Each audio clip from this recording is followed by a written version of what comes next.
जय हिंद आप सभी को।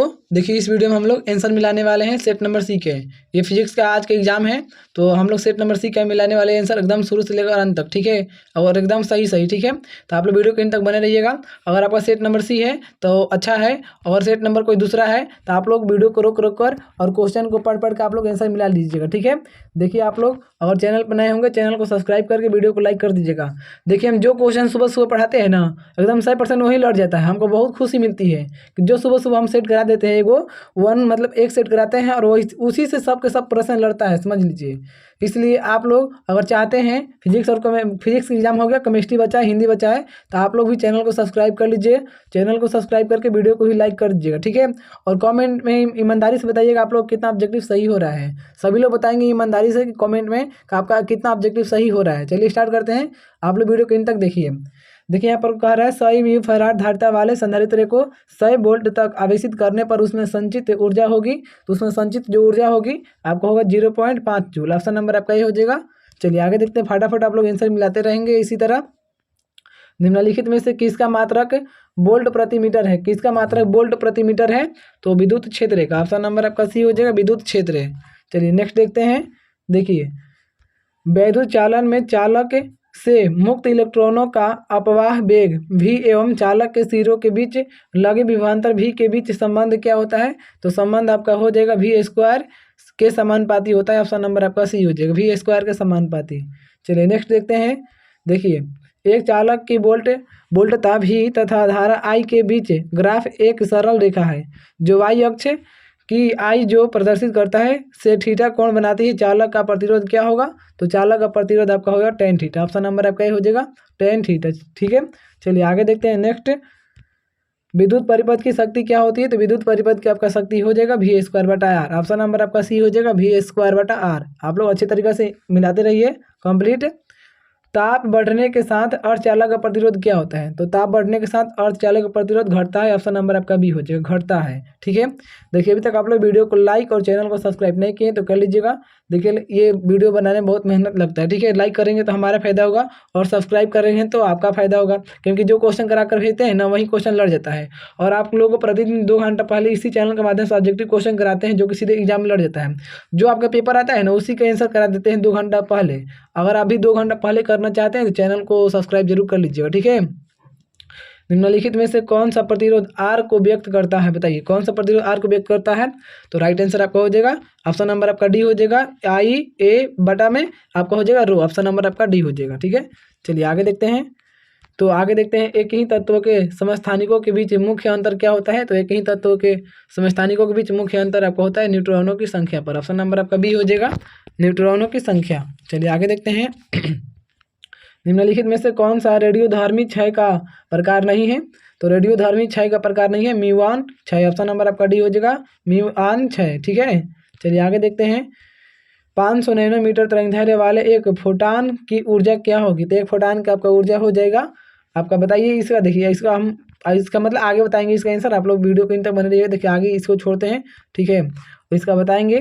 देखिए 11 नंबर क्वेश्चन देखते हैं। तो हाइड्रोजन स्पेक्ट्रम की कौन सी श्रेणी दृश्य भाग में पड़ती है? तो राइट आंसर आपका हो जाएगा बामर श्रेणी। ऑप्शन नंबर आपका बी हो जाएगा, बामर श्रेणी, ठीक है। चलिए अब हम लोग देखते हैं 15 नंबर क्वेश्चन से। ये सब प्रश्न हम लोग बताएंगे, आंसर बताएंगे, आप लोग टेंशन मत लीजिएगा। चलिए 15 नंबर क्वेश्चन देखिए। 2 आवेशों के बीच की दूरी आधी कर दी जाती है तथा एक आवेश को भी आधा कर दिया जाता है। दोनों के बीच लगने वाला बल पहले की अपेक्षा क्या हो जाएगा? दोनों के बीच लगने वाला बल पहले की अपेक्षा आपका हो जाएगा इनमें से कोई नहीं। ऑप्शन नंबर आपका डी हो जाएगा, ऑप्शन नंबर डी। चलिए आगे देखते हैं। देखिए आगे प्रश्न दिया है। एक इलेक्ट्रॉन को विभवांतर v के अधीन विराम से त्वरित करने पर इसकी चाल क्या होगी? तो इसकी चाल आपका हो जाएगा ऑप्शन नंबर ए, v के समानुपाती हो जाएगा। चलिए आगे देखते हैं। देखिए आपको सबसे पहले इसी चैनल के माध्यम से आंसर कराया जाता है, ठीक है। सबसे पहले इसी चैनल के माध्यम से आपको आंसर कराया जाता है। आप लोग प्रतिदिन आंसर करने के लिए एकदम सही आप लोग इस चैनल को सब्सक्राइब कर लीजिएगा। और 2 घंटा पहले ऑब्जेक्टिव का आंसर करा देते हैं इसी चैनल के माध्यम से। तो आप लोग चैनल को जरूर सब्सक्राइब कीजिए और वीडियो को भी लाइक कीजिए दोस्त, क्योंकि वीडियो बनाने में बहुत मेहनत लगता है। इलेक्ट्रॉन का विशिष्ट आवेश होता है, इलेक्ट्रॉन का विशिष्ट आवेश कितना होता है? तो इलेक्ट्रॉन का विशिष्ट आवेश होता है आपका 1.8 × 10⁻11 कूलम प्रति केजी। ऑप्शन नंबर आपका सी हो जाएगा। चलिए आगे देखते हैं क्वेश्चन। संधारित्र के समानांतर संयोजन में प्रत्येक संधारित्र के लिए कौन सी राशि समान रहती है? कौन सी राशि समान रहती है? तो राइट आंसर आपका हो जाएगा विभवांतर समान रहती है। ऑप्शन नंबर आपका सी हो जाएगा विभवांतर। चलिए आगे देखते हैं प्रश्न।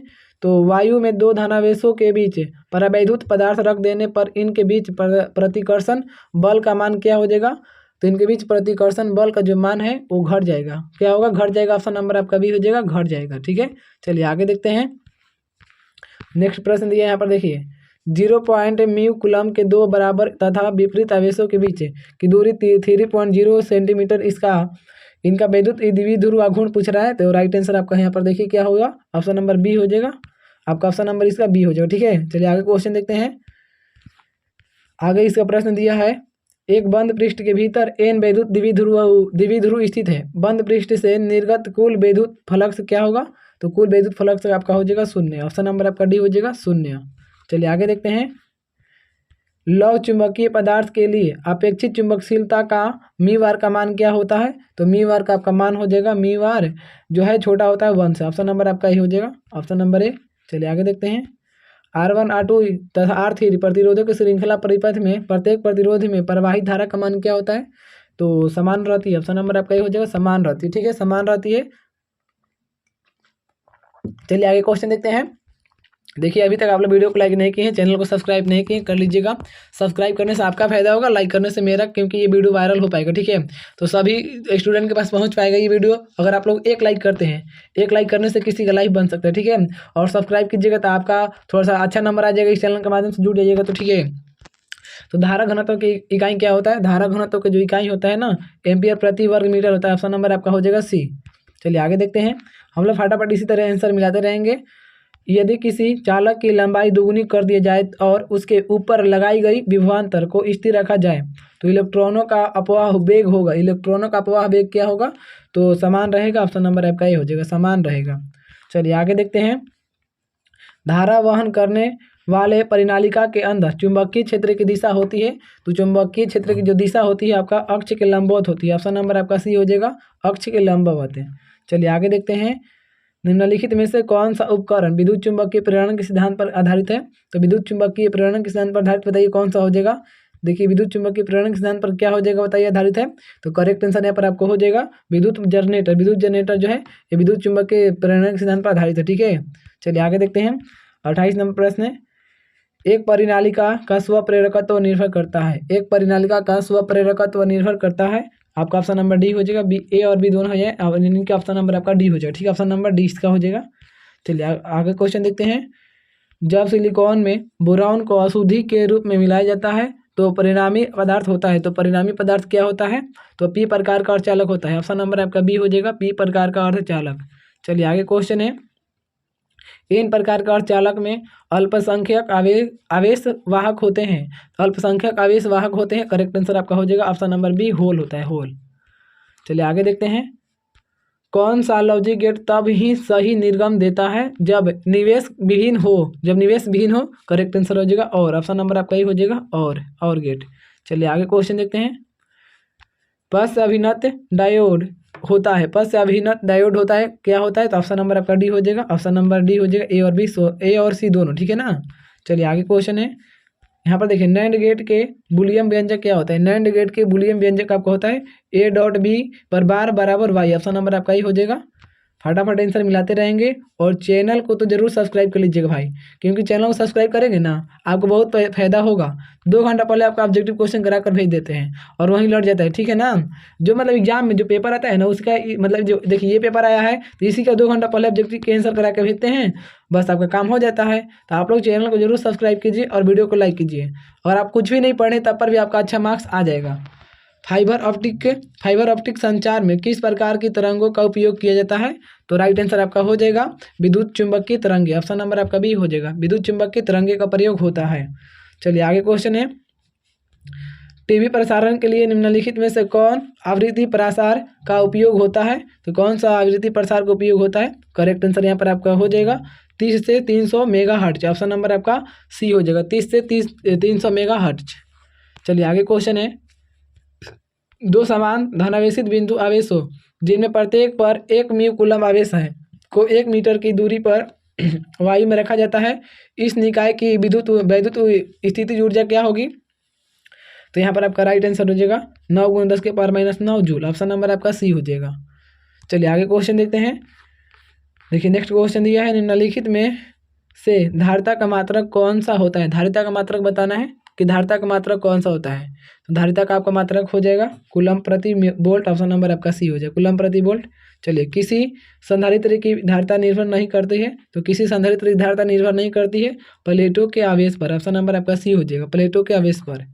चलिए आगे क्वेश्चन है, आगे देखते हैं क्वेश्चन। तो आगे दिया प्रश्न है, किसी आवेशित चालक के बाहरी सतह पर विद्युत क्षेत्र होता है। किसी आवेशित चालक के बाहरी सतह पर विद्युत क्षेत्र क्या होता है? तो आपका सतह के लंबवत होता है। ऑप्शन नंबर आपका बी हो जाएगा, सतह के लंबवत। चलिए आगे क्वेश्चन है, यदि किसी चालक को बाहरी विद्युत क्षेत्र में रखा जाए तो चालक के अंदर का क्षेत्र क्या हो जाएगा? तो चालक के अंदर का जो क्षेत्र है आपका शून्य हो जाएगा। ऑप्शन नंबर आपका ये हो जाएगा, शून्य हो जाएगा। चलिए आगे क्वेश्चन है, आगे देखते हैं। तो प्रश्न दिया है, विपरीत चिन्ह के दो बिंदु आवेशों के लिए निम्नलिखित में से कौन सा कथन सही है? कौन सा कथन सही है बताना है। तो स्थितिज ऊर्जा धनात्मक या ऋणात्मक दोनों हो सकती है। ऑप्शन नंबर आपका सी सही है, ऑप्शन नंबर आपका सी सही है। चलिए आगे क्वेश्चन देखते हैं। गॉस का नियम कहता है कि किसी बंद सतह से गुजरने वाला बिंदु फ्लक्स क्या होता है? तो गॉस का नियम क्या कहता है? ऑप्शन नंबर आपका ये हो जाएगा, संलग्न आवेश के समानुपाती होता है। ऑप्शन नंबर आपका ये हो जाएगा। चलिए आगे देखते हैं नेक्स्ट क्वेश्चन पे क्या आंसर है, इसका क्या आंसर होगा। तो समान आयाम एवं समान तरंगदैर्घ्य की दो प्रकाश तरंगे अध्यारोपित की जाती है। परिणामी तरंग का आयाम महत्तम होगा जब उनके बीच कलांतर होगा। जब उनके बीच कलांतर होगा तो शून्य का ऑप्शन नंबर आपका ये हो जाएगा, शून्य कलांतर होगा। चलिए आगे क्वेश्चन है, ध्रुवित प्रकाश में कंपन तल एवं ध्रुवण तल के बीच कोण का मान कितना होता है? तो कोण का मान आपका होता है 90 डिग्री। ऑप्शन नंबर आपका सी हो जाएगा, 90 डिग्री। चलिए आगे क्वेश्चन है, आगे देखते हैं। निम्नलिखित में से कौन सी विद्युत चुंबकीय तरंग नहीं है? विद्युत चुंबकीय तरंग नहीं है बताना है। तो अल्फा किरण, अल्फा किरण ये जो वो है ये विद्युत चुंबकीय तरंग नहीं है। चलिए आगे क्वेश्चन है, किसी द्रव्यात्मक माध्यम में विद्युत चुंबकीय तरंग की चाल निर्भर नहीं करती है। विद्युत चुंबकीय तरंग की चाल निर्भर नहीं करती है इसके तरंगदैर्घ्य पर। ऑप्शन नंबर आपका ये हो जाएगा। चलिए आगे क्वेश्चन है, आगे क्वेश्चन दिया है, प्रकाश विद्युत उत्सर्जन की घटना में आपतित प्रकाश की तीव्रता बढ़ाने पर प्रकाश विद्युत धारा का मान क्या होगा? प्रकाश विद्युत धारा का मान आपका हो जाएगा बढ़ती है। ऑप्शन नंबर आपका ये हो जाएगा, बढ़ती है। चलिए आगे क्वेश्चन है, किसी गतिमान कण से संबंध डी ब्रागली तरंग की तरंगदैर्घ्य निर्भर नहीं करती है। तो निर्भर नहीं करती आपका राइट आंसर हो जाएगा आवेग पर। ऑप्शन नंबर आपका हो जाएगा, आवेश पर निर्भर नहीं करते। ऑप्शन नंबर बी हो जाएगा। चलिए आगे क्वेश्चन है, फोटोन के गति द्रव्यमान का सूत्र क्या होता है? फोटोन के गति द्रव्यमान का सूत्र क्या होता है? तो देखिए आपका hc/v होता है, hc/v होता है। ठीक है, चलिए आगे देखते हैं। किलोवाट घंटा मात्रक किसका होता है? तो किलोवाट घंटा जो मात्रक है ऊर्जा का। ऑप्शन नंबर आपका ये हो जाएगा, ऊर्जा का मात्रक होता है किलोवाट घंटा। निम्नलिखित में से कौन सा नियम ऊर्जा संरक्षण के सिद्धांत पर आधारित है? ऊर्जा संरक्षण के सिद्धांत पर आधारित है तो वो हुआ लेंज का नियम। ऑप्शन नंबर आपका हो जाएगा सी, लेंज का नियम ऊर्जा संरक्षण के सिद्धांत पर आधारित है। चलिए आगे क्वेश्चन है, जब किसी एमीटर को शंट किया जाता है तो इसकी माप सीमा क्या होगी? इसकी माप सीमा क्या होगी? इसकी माप सीमा बढ़ती है। ऑप्शन नंबर आपका ये हो जाएगा, बढ़ती है। चलिए आगे क्वेश्चन है, चुंबकशीलता के बीमीय सूत्र क्या होता है? चुंबकशीलता के बीमीय सूत्र बताना है। तो ml T−2 A−2 होता है। ऑप्शन नंबर आपका ये हो जाएगा, ऑप्शन नंबर ए। चलिए नेक्स्ट क्वेश्चन है, देखिए √μ0/ε0 का मात्रक क्या होता है? तो इसका मात्रक आपका क्या हो जाएगा बताना है। तो देखिए इसका राइट आंसर हो जाएगा option number A, option number आपका ये हो जाएगा न्यूटन/कूलम। ठीक है, आगे देखते हैं क्वेश्चन। तो देखिए आपका हो जाएगा, यदि किसी चल कुंडली गैल्वेनोमीटर में फेरों की संख्या बढ़ा दी जाए तो इसकी सुग्राहिता क्या हो जाएगा? इसकी सुग्राहिता का मान क्या होगा? तो बढ़ जाती है। ऑप्शन नंबर आपका ये हो जाएगा, बढ़ जाती है।